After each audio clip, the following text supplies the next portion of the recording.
இறைமுறை சொல்லுகிறது, இல்லாமன் தாப வ ஆமன வ அமில அமலன் சாலிஹன், யார் இறைவனிடத்திலே பாவ மன்னிப்பை கேட்டு இறைவனை நம்பிக்கை கொண்டு நல்ல பாதையில் தன்னை ஆக்கிக் கொண்டு நல்ல செயல்பாடுகளை செய்ய ஆரம்பித்து விட்டாரோ, فَأُولَئِكَ يُبَدِّلُ اللَّهُ سَيِّئَاتِهِمْ حَسَنَاتٍ, அவன் செய்த பாவங்கள் அனைத்தையும் இறைவன் நன்மைகளாக மாற்றி விட்டான். அவ்வளவுதான்.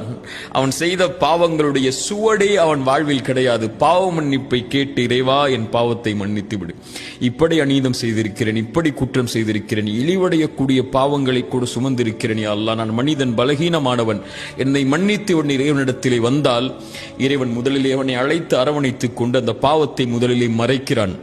அதற்கு பிறகு இறைவன் மன்னிக்கிறான். அதற்கு பிறகு இறைவன் அந்த பாவத்தை அவனுடைய வாழ்வில் இருந்து நீக்குகிறான்.